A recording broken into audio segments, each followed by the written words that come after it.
Yo, does it still count as a get ready with me if I do these types of videos while I get ready for work? Usually when I see people do them, they're like putting on makeup, getting ready to go out to a party or a booty call. And my fucking interests are very one-track mind when it comes to my interests. Video games, my girl, my cats, and a few other things, but I won't discuss that shit there. Basically, the shit that keeps me home. And I'm cool with that. Me getting ready for work. So, Final Fantasy VII. FF7, man. So, the thing is, I need my shirt. Shirt's gotta go on first. And then sit here, getting unbuckled in front of y'all. So the thing is, right, I'm revisiting the story and I'm noticing a lot of stuff.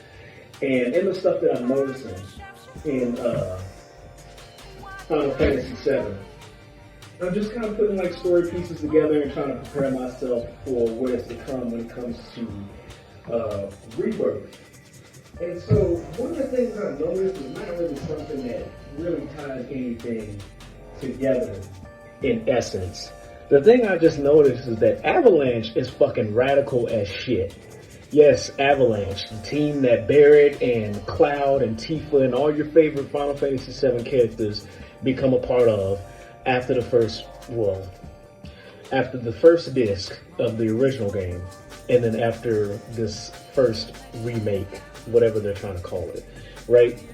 And I guess if there's anything to put together, I remember in Intergrade and also throughout the story of Remake, they were saying how I originally thought when I played the game, when I was learning about it, that Avalanche was just Tifa, Cloud, Aerith, like this one small group somehow making this big ass impact in Midgard. No, they got a big ass organization, like they have a team.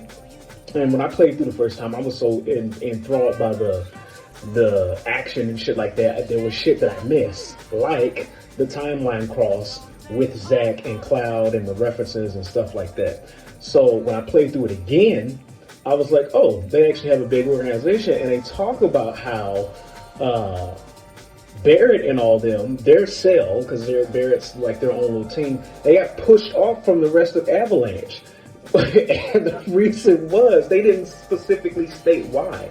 But if you pay attention to what the fuck's going on in Final Fantasy VII, you'll sit and understand that it's because of how fucking radical they are. Like, take the first bombing mission, right? Even Jesse, and yes, this runs into spoiler territories. I hate having to preface this shit. However, I do want to be considerate for people that may not have played it or might be waiting or whatever the fuck. But yes, spoiler territory. So, in the first bombing mission, right, they got this little ass bomb to blow up the Mako reactors. And if you don't know shit about Avalanche, Avalanche is an equal terrorist group. And their whole thing is giving the planet back to the people, right? Unbeknownst to a lot of people that are actually working for them, Shinra does know, yes, but the Mako that they're using to basically fuel their way of life is the fuel blood of the planet, and the more that they use, the further that they put themselves to, an early extinction for all of them, since they live in the same place. And so what Avalanche is trying to do is prevent this from happening by, in a sense, going to war with Avalanche, an eco war, trying to prevent all this stuff from happening.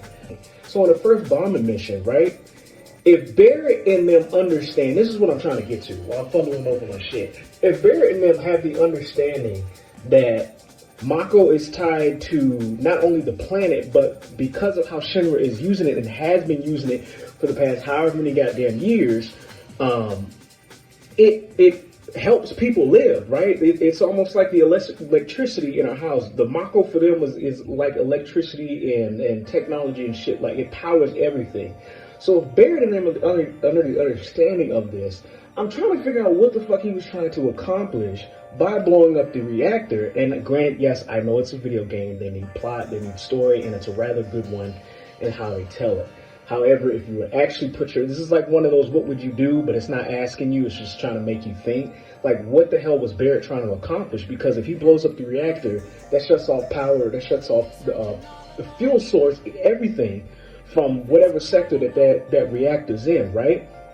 And he understands this, but it's all about, we gotta hand it to Shinra, give it to the man, stick it up their ass, and do this and do that, and blah, blah, blah. And like Barrett understands that he's radical, because there's a scene where he's talking to Tifa, and he's like, Tifa, you gotta accept that this is the way things are. This is our life now. We gotta finish it out. We gotta see it through. All the while sitting here and being an extremely, I mean, for the right reasons, but an extremely overprotective dad and trying to protect his daughter and all this other blah blah blah yada yada bullshit. And then the thing that kind of made me go, whoa, Barrett, you really like that? Is when he's sitting here talking all this mess about protecting his daughter, and they catch wind of what Shinra is trying to do, and no. What happens is, because of what Avalanche was doing, right? Shinra was like, let's retaliate. Let's just drop the fucking plate. And so, not only is Barrett putting his daughter in danger, but then they decided to drop the motherfucking plate. And then there was a scene that really made me go, damn, Barrett, is that really how it is? Because Tifa was like, oh, we did this. Like, she actually thought the rational thought of anybody who would actually sit and take the time to think about this shit, right? Tifa sitting like, oh, well, this was our responsibility. This is our fault. Barrett goes, no, Tifa, you gotta remember anything that happened. Shinra the one that pulled the gun and hit the trigger. Some shit like that, right? And it works in the game because he makes it sound cool. And the voice actor did a really good job at voicing Barrett. But the lack of fucking responsibility shows you that Barrett don't give a fuck who get hurt. And all that bullshit about his daughter is bullshit, because if he was really fucking thinking, then half the shit he would be doing wouldn't even be cross his mind, because there's a possibility that Shinra will come for them just like they happen to do, right? So, regardless of your stance on Avalanche or Shinra or the game as a whole, it just made me sit and think, because, you know, going into a game fresh, you have all this ignorance about a series, and you're like, oh, I want to see why everybody's getting into this and what's going on with this team and everything like that. And even though they are, yes, supposed to be the good guys of the story, these guys could have found any other way to combat what the fuck Shinra was doing, other than putting everybody on both sides at risk. Because President Shinra even said towards the end of the game, he was like, Barrett, if you do all this shit to us and you blow up the Mako reactors and you shut shit down, right? Who the fuck's gonna praise you for this shit? Because people's already cursing Avalanche. So now you made the plate fall because of them, and then now you're taking away their fucking way of life and the way that they think. Like, what are you actually doing? Do you actually sit and think things through? And paying attention to Barrett's character, you know he's not that type of guy. He's a gung-ho, let's get this shit, let's go rock, we locked in, we standing on business type of person. He doesn't fucking think about shit, which is why the goddamn plate drop situation happened in the first place. And so, it should, I guess it would be, because I'm running out of time, I guess it would be like a what would you do situation. Like, what other ways could Avalanche have gone about combating Shinra without putting other people at immediate risk? Like, if you're in that situation and you want to go do whatever the fuck and get shit done, and it's just you and your crew, that's fine. But when you're putting other people into play, families, livelihoods, an entire fucking pizza slice, like, this shit gets nuts. So it's like, I wonder if that's an unpopular opinion. Because usually you just hear people are like, oh yeah, go Avalanche and go Cloud and all that. But when you really look at it, Cloud really didn't give a fuck in the first place. The motherfucker was only there. He's got his own mental issues, and he was only there to make the money. And then Tifa, I feel like she got peer pressured some way into staying because of Barrett. Aerith just wanted to hang around Cloud and get the fuck away from the Turks. And then Barrett's just like, I'm going to protect my daughter, but at the same time endanger her way of fucking life. Like, this shit's nuts. This shit's nuts. So tell me what you think. Thank you for joining my Get Ready With Me, and join me next time as we talk about more motherfucking video, guys. I don't got that though. Peace out.